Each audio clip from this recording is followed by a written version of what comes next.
Nggak bisa, bebas hidup itu ada.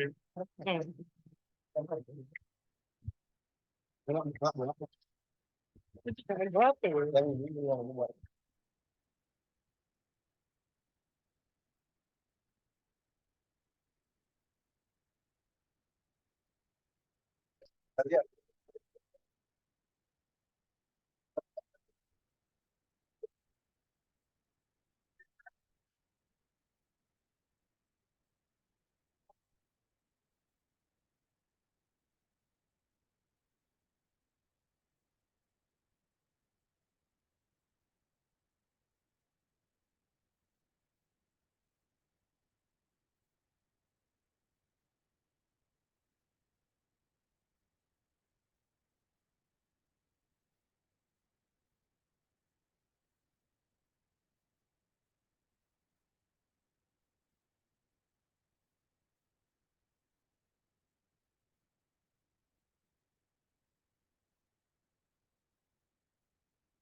Sudah dapat.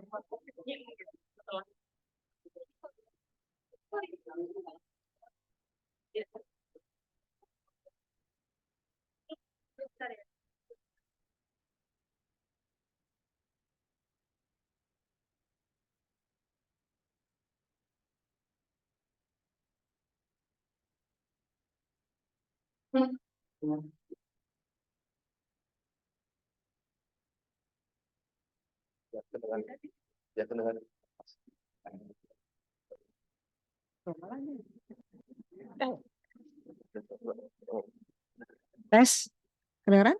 Tes, masuk nggak? Masuk suara? Oh masuk ya. Baik, selamat pagi menjelang siang adik-adik.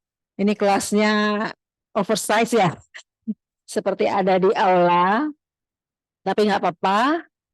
Yang penting kalian bisa semua bisa mengikuti ya untuk praktikum hari ini. Jadi sebetulnya idealnya praktikum untuk PA itu langsung dengan mikroskop. Ya, jadi ngelihat preparat, kemudian mengenali apa yang ada di bawah mikroskop itu yang terlihat secara mikroskopis, dan tujuannya adalah bukan membuat kalian menjadi seorang spesialis PA, tetapi memahami apa yang kalian pelajari secara teoritik kemarin, ya.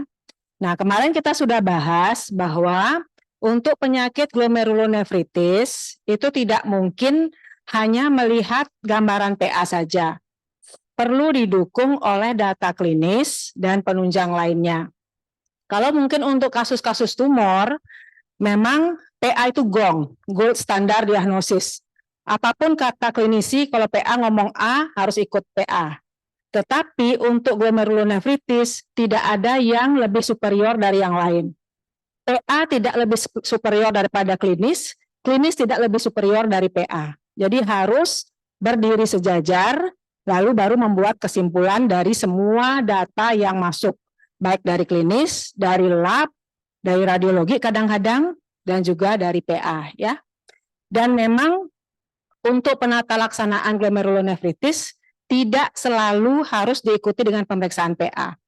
Ada klinis yang memang secara empirik sudah jelas klinisnya, misalnya anak-anak yang mengalami nephrotic syndrome, itu kan kebanyakan kasusnya MCD, minimal change disease. Jadi klinisi akan melihat data lab, data klinisnya seperti apa, lalu sesuai dengan temuan empiris akan memberikan lini pertama dari terapi dulu.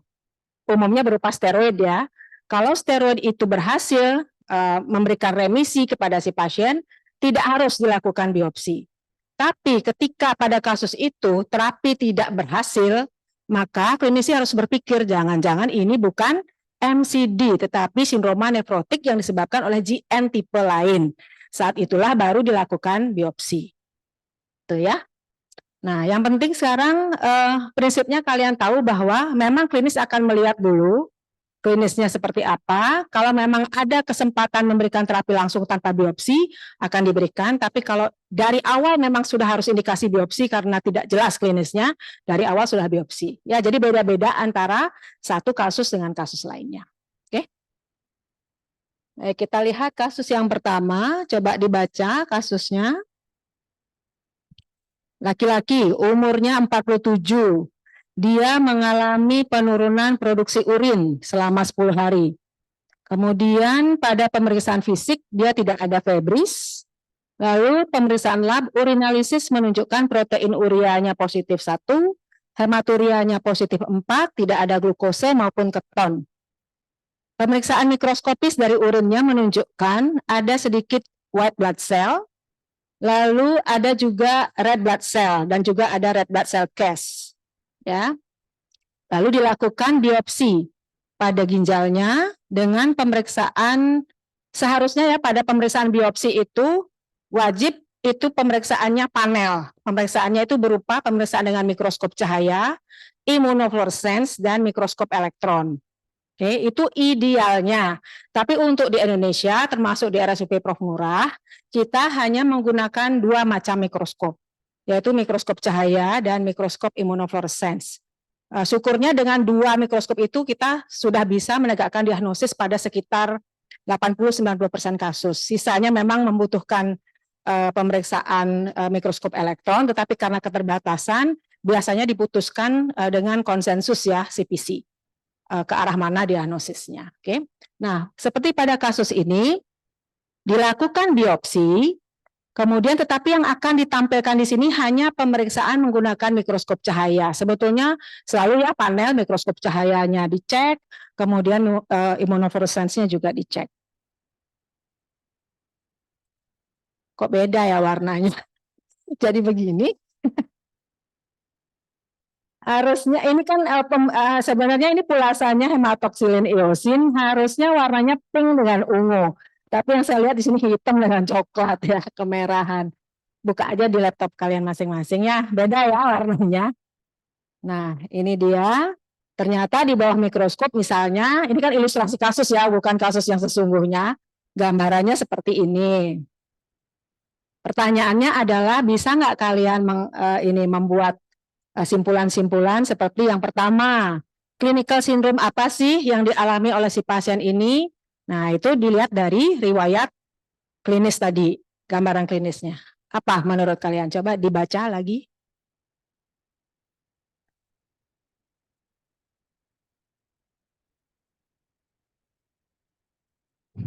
Kembali lagi ke teori.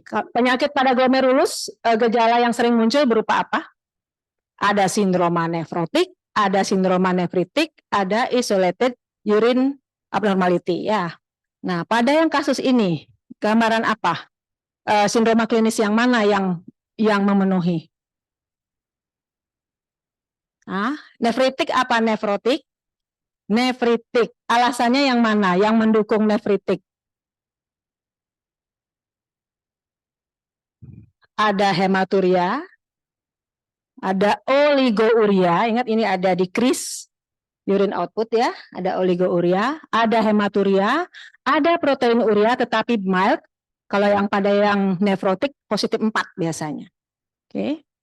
Kemudian apalagi ada? Yang mungkin tidak terlihat di sini karena data tidak lengkap adalah hipertensinya tidak dimunculkan, kemudian azotemianya tidak muncul di sini ya. Tetapi paling tidak kalau dilihat dari beberapa data yang ada lebih condong ke nefritik dibandingkan ke yang nefrotik syndrome. Oke. Pertanyaan kedua, what is the pattern of glomerular injury seen in the photo above? Kemarin kita sudah belajar ada 4 kelainan atau alteration, morphological alteration pada glomerulonefritis. Ada hyperosmolarity, ada peningkatan ketebalan membran basal, ada hyalinosis, ada sklerosis. Nah, sekarang kita lihat di sini apa yang muncul. Back. Bayangkan glomerulus yang normal. Apa bedanya dengan glomerulus yang kelihatan di sini? Di mana letak masalahnya? Di sinikah atau di sini? Ini namanya glomerular tuff ya. Jadi anyaman kapilernya, istilahnya itu glomerular tuff. Ini ruangan yang harusnya ada di sini. Ini adalah kapsula Bowman yang dilapisi oleh epitel visceral dan parietal di sini. Kemudian nanti kapsula Bowman akan bersambungan dengan tubulus contortus proximal, tubulus proximal, ya nyambung ke tubulus proximal untuk melepaskan hasil, mengsekresikan hasil filtrasi dari glomerulus. Nah, pada yang siapa mau bicara? Gambaran apa yang kelihatan di sini? Satu kata aja deh, satu kata apa? Crescent, betul. Jadi ya, gambaran yang jelas terlihat pada foto ini adalah crescent. Karena ada struktur yang kelihatan seperti bulan sabit. Ini dia bulan sabitnya ya. Ini juga ada bulan sabit. Nah, bulan sabit itu sebenarnya apa? Ini pertanyaan berikutnya sebenarnya. Explain the constituent component of the structure. Crescent itu sebetulnya apa? Yang jelas, kalau dari keempat pilihan, apakah itu hypercellularity, penebalan membran basal, hyalinosis ataukah sklerosis? Jawabannya hypercellularity ya. Nah, hypercellularity itu artinya peningkatan jumlah sel. Itu dibedakan atas apakah dia endokapilari ataukah yang ekstrakapilari. Nah, kalau pada yang crescent penambahannya yang ekstrakapilari ya. Karena posisinya ada di luar glomerular tuff. Kapiler itu kan di glomerular tuff. Berarti ekstrakapiler ya di luar glomerular tuff gitu. Oke. Nah, ini dia glomerular tuff-nya cenderung tidak kelihatan ada peningkatan sel, tapi di sini yang nambah selnya. Nah, kemudian kira-kira sel apakah yang jumlahnya bertambah di sini? Secara teoritis barangkali ya, mungkin kalian tidak mengenal jenis sel, tapi paling tidak secara teoritis kalian tahu sel apa sih yang nambah di sini? Ingat lagi komponen normal penyusun glomerulus. Kalau di glomerular tuff sel apa aja yang ada? Itu kan ada anyaman kapiler. Setiap kapiler dilapisi oleh endotel. Ya kan? Satu, ada sel endotel di situ. Kemudian anyaman kapiler itu direkatkan oleh apa?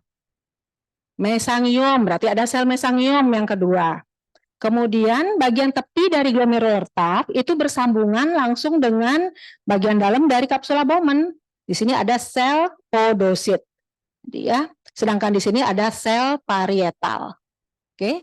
Nah, pada crescent yang dominan mengalami proliferasi adalah sel parietal. Oke. Tetapi memang juga bercampur dengan sel radang dan sedikit sel-sel podosit atau visceral. Ya, jadi itu yang bertambah. Oke. Sambung pertanyaan berikutnya.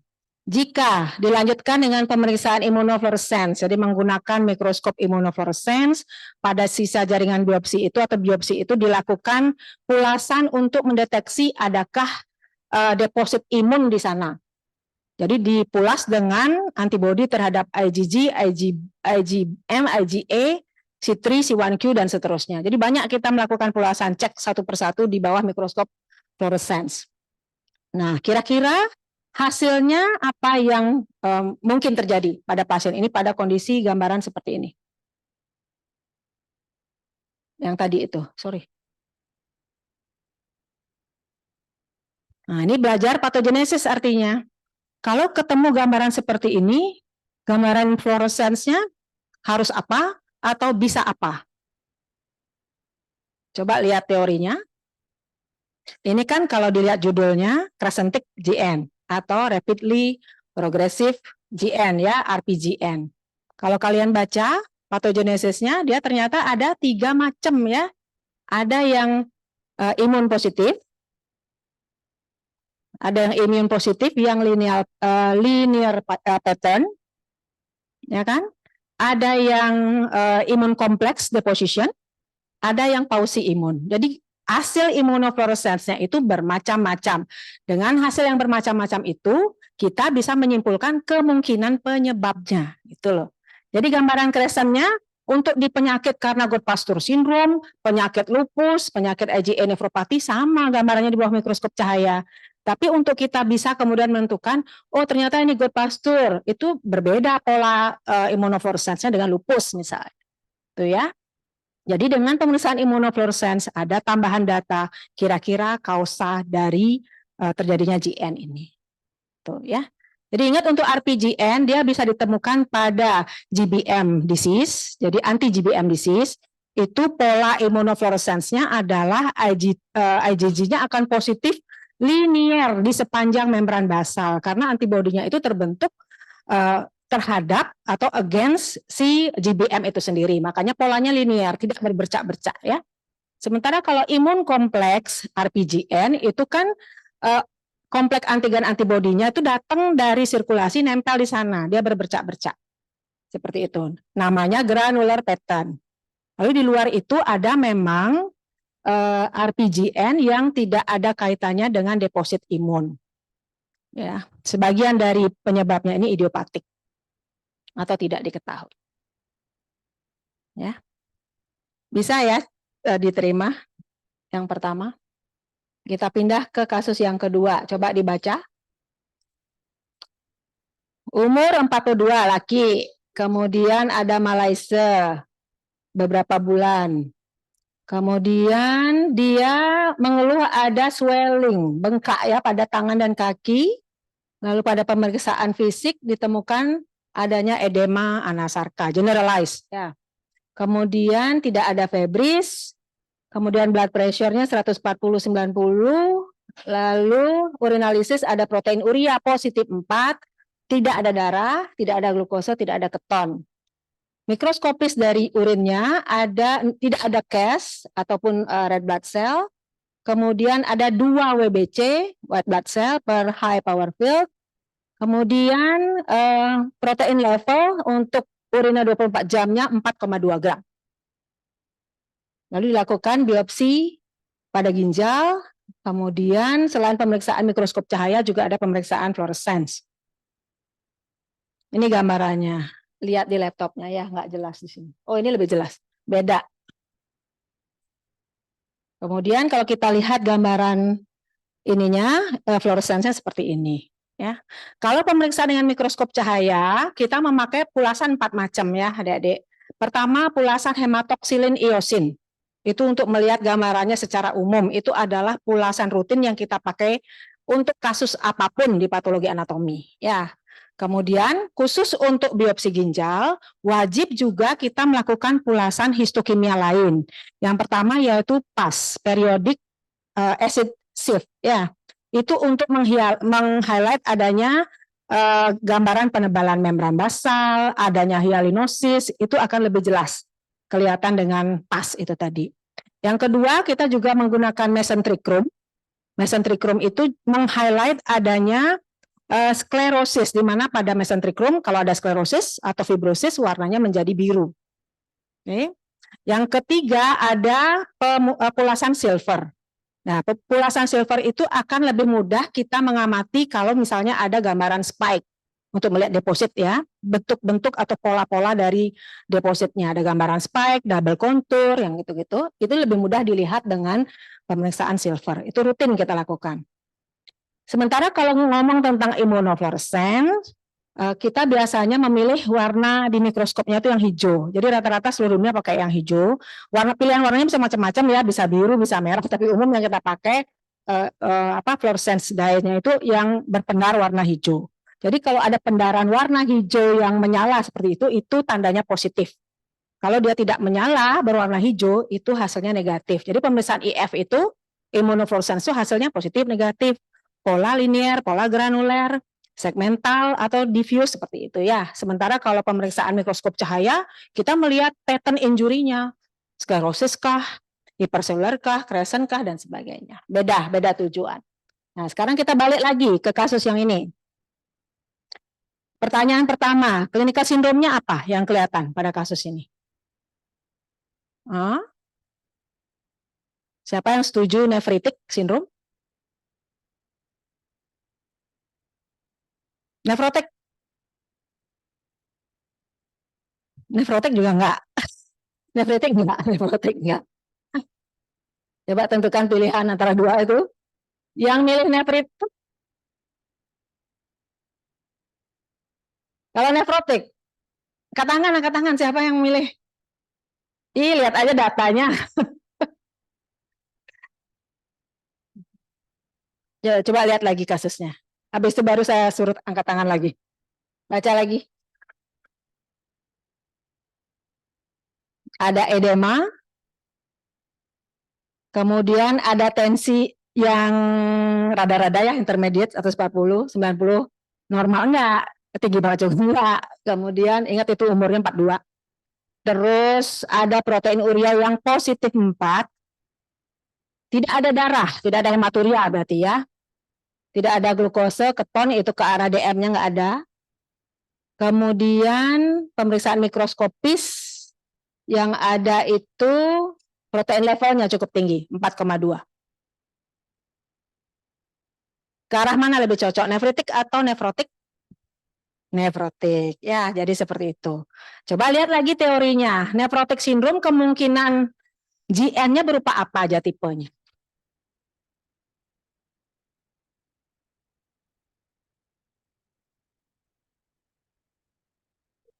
Satu, MCD, ya, minimal change disease. Yang kedua, FSGS, focal segmental glomerulosclerosis. Ketiga, MN, membranous nephropathy, ya. Yang keempat, MPGN, itu yang sering-sering menimbulkan gambaran sindroma nefrotik. Nah, dari keempat pilihan itu, yang mana kira-kira gambarannya nge-match dengan gambar ini? Apakah MCD? Tidak. Kenapa tidak cocok ke MCD? Per definisi MCD itu apa?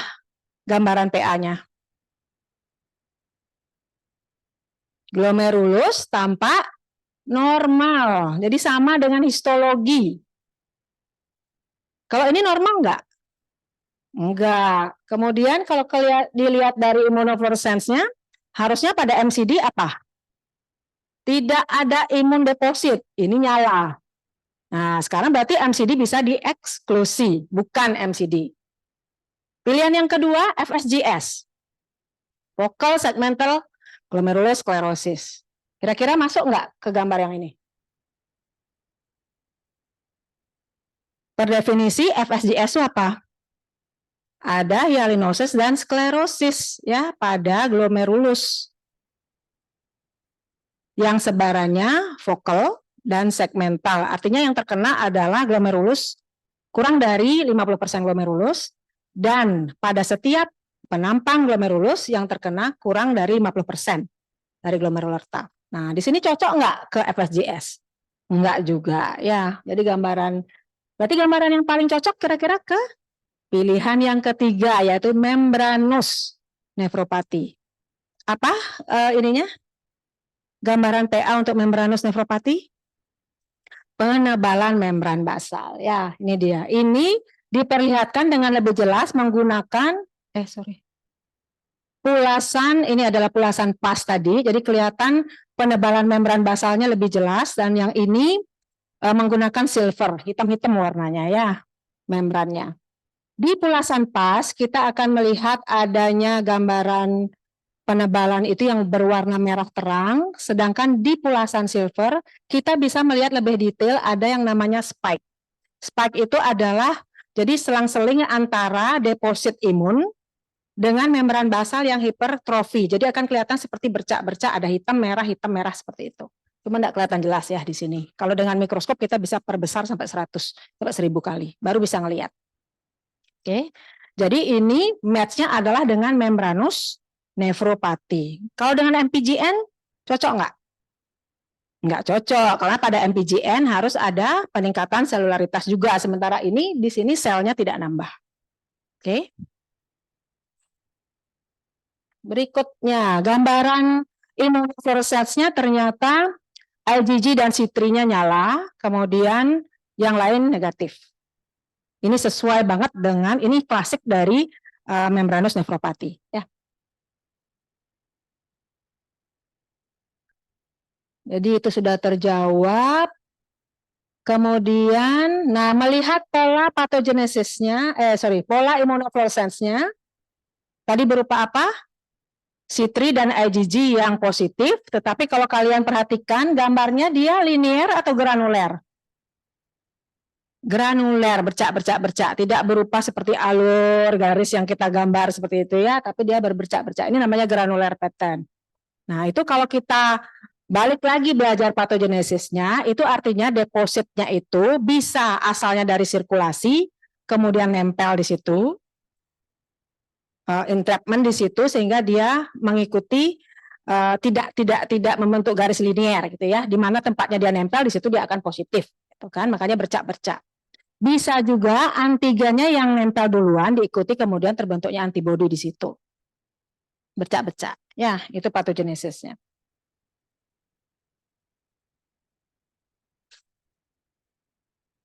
Pertanyaannya lagi, apakah ini primer atau sekunder JN? Membranous nefropati apakah primer atau sekunder? Ini untuk mengingatkan kalian bahwa gambaran primer dan sekunder itu sama, bisa terjadi di dua kondisi. Bagaimana cara membedakannya? Klinis dan laboratori. Ya, harus ada data klinis dan laboratori. Oh, ternyata orang ini mengalami infeksi hepatitis B. Hepatitis B bisa bikin ini di ginjalnya, gitu loh. Oh, ternyata orang ini ada lupus nephritis, ada SLE-nya. Itu sekunder berarti. Tapi kalau semua data penyakit yang atau obat-obatan atau hal-hal lain yang kemungkinan bisa menjadi penyebab bisa yakin dieksklusi, berarti ini primer. Ya, jadi bisa primer, bisa sekunder. Nomor 3. Sekarang anak umur 12. Malaise. Ada edema periorbita, alfebril. Kemudian ada proteinuria, tidak ada hematuria ataupun glukosuria. Pada pemeriksaan mikroskopik dari urinnya ada oval fat body. Oval fat body itu penanda terjadinya lipid uria. Ya. Kemudian ada serum kreatininnya 2,3, naik sedikit. Kemudian dia mendapatkan kortikosteroid terapi, ternyata tidak ada perbaikan. Kira-kira kalian berpikir tentang apa ini? Sindroma nefrotik yang tidak berespon terhadap steroid. Berarti di luar MCD berarti kan? Jadi MCD-nya jangan dipikir lagi karena steroidnya nggak mempan. Itu berarti yang lain-lain di luar dari si MCD, bisa membranous, bisa FSGS, bisa MPGN. Nah, kemudian dilakukan renal biopsi. Kemudian ada glomerulus di sana dan 40% dari glomerulusnya menunjukkan lesi yang ditunjukkan pada gambar. Ini ya, 40%. Kalau ngomong 40% berarti distribusinya vokal. Ya, berarti lesinya vokal. Karena glomerulus yang mengalami lesi ini hanya 40%. Kalau 60%, istilahnya bukan vokal tapi diffuse. Ya, diffuse. Nah, sekarang kalau kita perhatikan gambar yang ini aja, istilah apa yang bisa kita pakai untuk melihat luas lesinya? Segmental. Kenapa segmental? Karena penampang glomerulus yang terkena kurang dari 50%. Ya, paling ini 40% ya. Jadi ini adalah lesi yang sifatnya segmental. Kalau lebih dari 50% namanya global. Nah, kalau data tadi mengatakan yang mengalami lesi adalah 40%, lalu kalau kita lihat ini masing-masing ternyata di bawah 50% juga, berarti lesinya bersifat vokal dan segmental. Lalu jenis lesinya berupa apa? Yang ini dia, berupa hyalinosis dan sklerosis. Ini kebetulan yang dipakai adalah pulasan PAS, jadi warnanya merah. Tapi kalau preparat ini kemudian dipulas dengan trikrum, dia akan berwarna biru. Oke. Jadi kalau dilihat dari penjelasan tadi, lesinya berupa apa? FSGS. Ya, udah mulai terbuka. Oke. Sindromnya adalah sindroma nefrotik. Kemudian pattern of glomerular injury-nya adalah FSGS. FSGS, ingat itu komponennya adalah timbunan plasma protein dan juga jaringan kolagen ya pada glomerulus. Kemudian jika dilakukan pemeriksaan immunofluorescence, apa yang paling mungkin ditemukan hasilnya?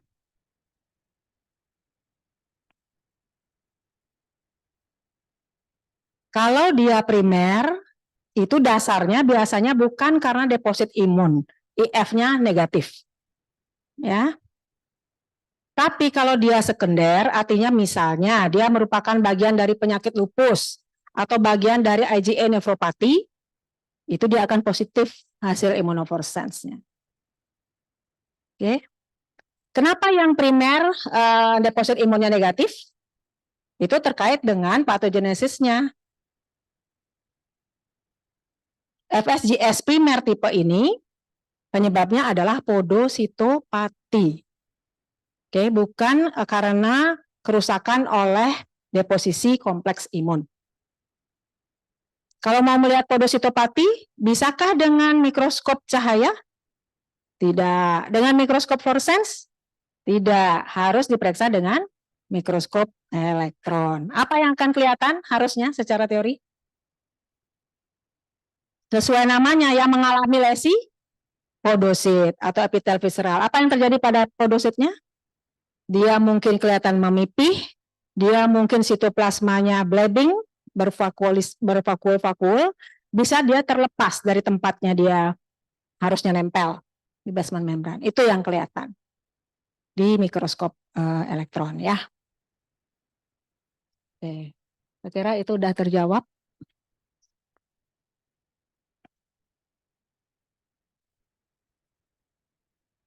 Nah, berikutnya yang keempat. Ini pasien enggak disebut laki perempuan nih. Umurnya 40, dia menderita SLE. Lalu saat ini dia mengalami acute kidney injury. Kalian kan sudah belajar ya tentang penyakit-penyakit imunnya. SLE udah pernah belajar? Udah.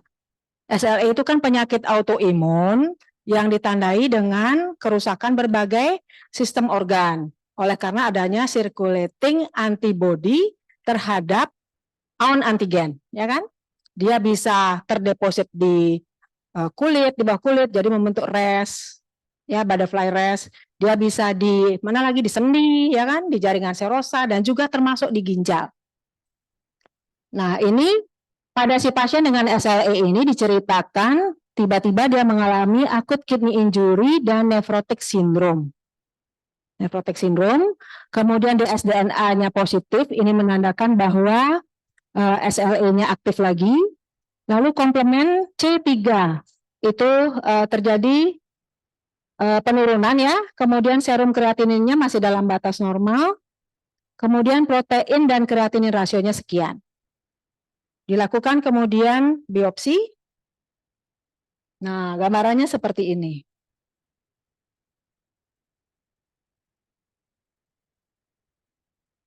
Pattern of glomerular injury-nya apa?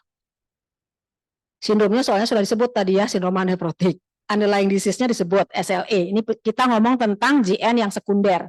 Namanya lupus nephritis berarti ya. Nah, sekarang pattern of glomerular injury-nya berupa apa?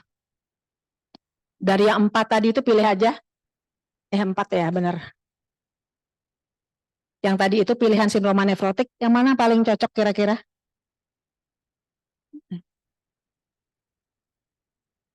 MCD jelas enggak, ya kan? Membranus enggak, FSGS enggak, sisa pilihannya satu MPGN, ya. Membrano proliferatif glomerulonephritis. Apa yang paling gampang dilihat pada MPGN ini? Lihat dia lobulated glomerulusnya, kayak berlobus stafnya, ya. Dan lobus-lobus itu terjadi oleh karena membran basalnya menebal, kemudian jumlah sel bertambah. Itu yang kelihatan. Nah, untuk kalian ketahui bahwa pada SLE, lupus nephritis itu gambaran PA-nya beragam. Tidak selalu seperti ini ya. Ini bukan satu-satunya gambaran dari lupus nephritis. Lupus nephritis itu sebetulnya dibagi menjadi 6 kelas. Ada yang paling ringan, sampai yang paling aktif, dan sampai yang kronik. Ini yang saya tampilkan hanya salah satu contoh saja.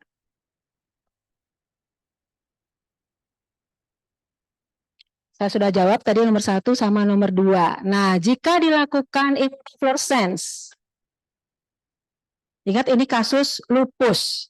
Kalau sudah ngomong kasus lupus, pasti ada kompleks imun kan? Nah, hasilnya harus positif. Baru kita berani bilang lupus nephritis. Kalau negatif, berarti ada hal lain yang kebetulan terjadi pada si pasien SLE ini.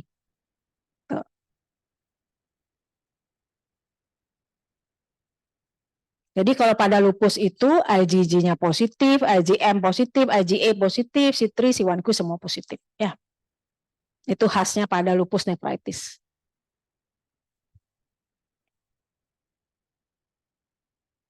Dua kasus lagi.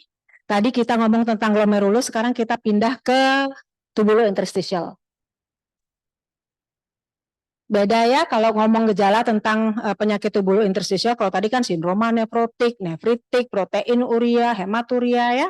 Sementara kalau di sini pada yang gangguan tubulointerstitial, keluhannya rata-rata ada disuri, frekuensi yang gitu-gitu ya. Apa tidak mampu menahan, apa istilahnya? Ya, seperti itu. Ini wanita umur 53 mengalami nyeri saat berkemih, kemudian sering berkemih dalam minggu terakhir, kemudian ada demam, temperaturnya 38, kemudian ada rasa nyeri saat palpasi di daerah left costovertebral angle. Ya, labnya menunjukkan sekian. Apa yang bisa kalian lihat di situ yang tidak normal? BBC-nya ya naik. Kalau BBC naik itu tandanya apa? Ada infeksi umumnya ya. Kemudian ada glukosuria. Jadi kalau ada glukose di urinnya berarti ke arah DM ya. Orang-orang DM kan memang lebih gampang kan terkena infeksi. Tidak ada blood, jadi nggak ada hematuria, protein maupun keton. Tidak ada kebocoran berarti di glomerulusnya. Proteinnya nggak apa-apa ya. Kemudian dilakukan pemeriksaan urin secara mikroskopis, ternyata yang ketemu neutrofil. Lalu kulturnya menunjukkan ada Escherichia coli. Nah, ini kita bicara tentang inflamasi berarti yang disebabkan oleh bakteri. Maka kalian harus mengingat bahwa lesi yang terjadi pada ginjal adalah pada tubulus dan jaringan interstitial. Kalau glomerulus biasanya dia cukup tahan terhadap infeksi. Dia akan mengalami ikut gangguan kalau sudah mengalami infeksi kronis ya, tubulus dan interstitial. Baru dia ikut terkena. Kalau di awal-awal dia kurang ini. Dia lebih tahan, resisten. Nah, ini gambarannya. Nah, kadang-kadang memang pada kondisi infeksi yang berat, kondisi pasien buruk karena infeksinya ini dilakukan nefrektomi ya. Jadi ginjalnya diangkat, lalu bahan hasil operasinya itu diperiksakan secara patologi anatomik. Itu kita lakukan pemeriksaan di bawah mikroskop untuk menegakkan diagnosis yang lebih akurat. Tidak hanya dari klinis saja atau gambaran makros, tapi secara mikroskopis. Nah, apa yang terlihat pada ini? Pada kasus ini? Yang saya tunjuk ini apa ya? Ini struktur-struktur yang ada lubang-lubangnya ini berarti apa? Ini parenkim ginjal ini keseluruhannya. Ini yang ada lubang-lubangnya ini yang dilapisi epitel ini berarti struktur apa? Glomerulus, tubulus, interstitial atau pembuluh darah? Tubulus, betul. Ini tubulus. Oke, apa yang kalian amati yang terjadi pada tubulusnya? Nih, ada cas di sana ya. Harusnya dia itu hanya dilewati oleh urin yang jernih, tapi di sini ada cas. Kalau kalian lihat di laptop langsung, kalian bisa melihat isinya adalah neutrofil. Ya, jadi berarti ada leukosit cas di situ. Lalu yang jaringan yang ada di antara tubulus-tubulus itu namanya jaringan apa? interstitial. Ya, jaringan interstitial apa yang terjadi? Ada masalah nggak di jaringan interstitialnya?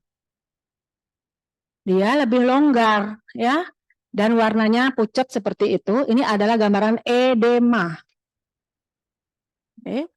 Lalu di area ini kelihatan di jaringan interstitialnya juga ada infiltrat PMN neutrofil sama dengan leukosit cast yang ada di dalam lumen dari tubulus.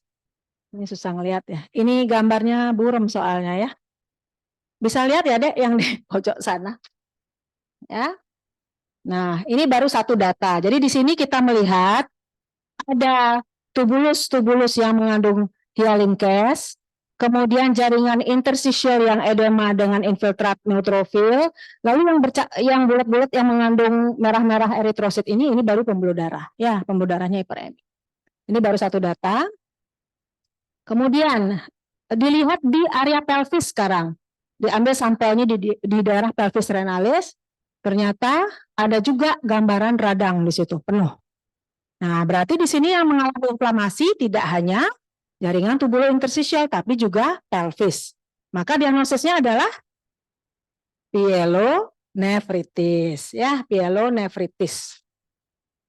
Nah, pyelonefritis itu kalau kalian ingat itu ada dua, yang akut dan yang kronik. Nah, kalau di sini infiltrat radangnya adalah neutrofil, kemudian interstisialnya edema, arahnya ke yang akut.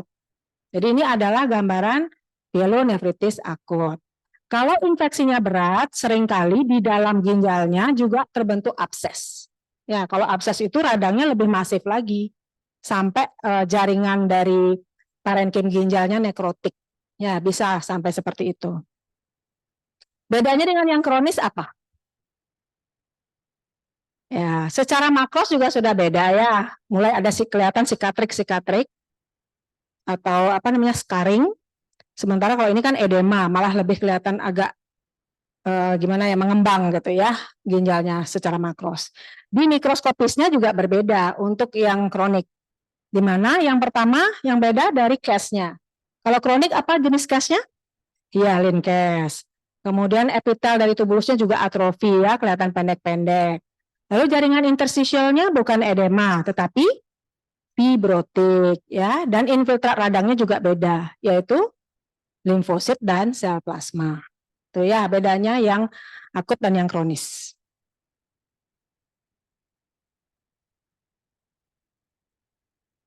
Patogenesis, biar nyambung dengan kuliah kemarin. Apa sih yang menyebabkan pyelonefritis itu? Rata-rata penyebabnya infeksi ya, terutama bakteri. Asal bakterinya dari mana?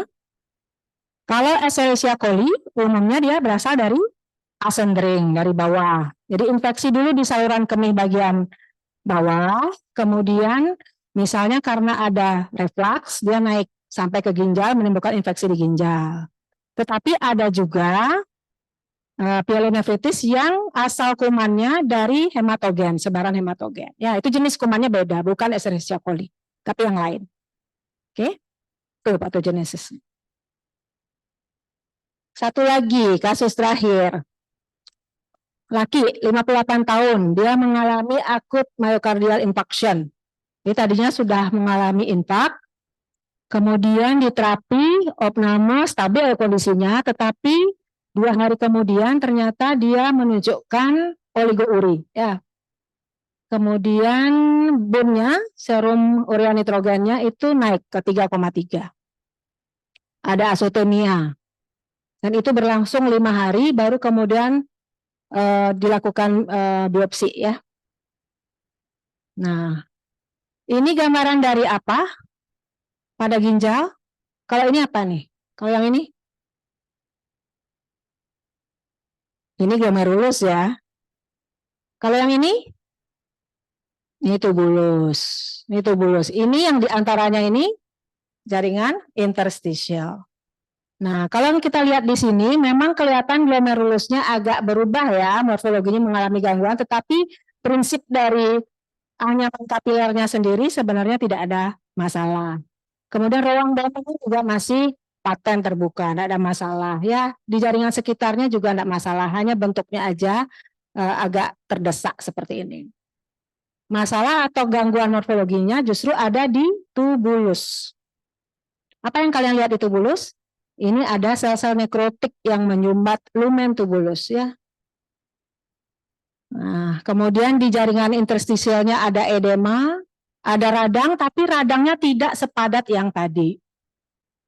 Lalu kalau kalian perhatikan epitelnya memipih, ada juga yang lebih besar dengan inti-inti yang lebih gelap, hiperkromatik. Itu adalah proses regenerasi, karena ini sudah berlangsung 5 hari ya, mulai ada regenerasi.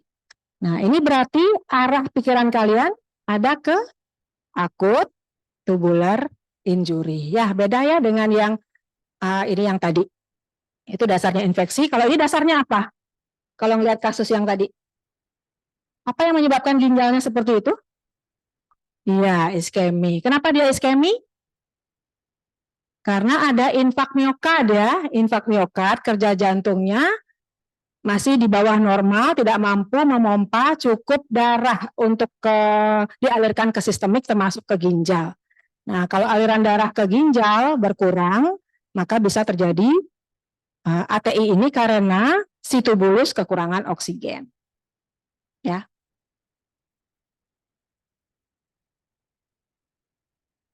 Patogenesisnya sudah tadi habis ya. Terima kasih. Ada pertanyaan?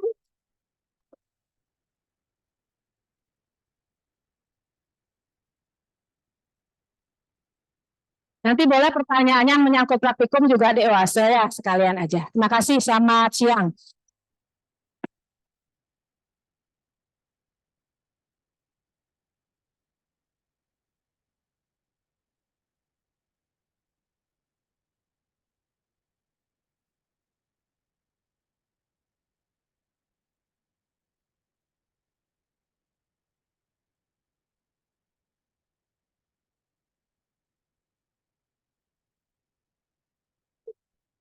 Dan pasti.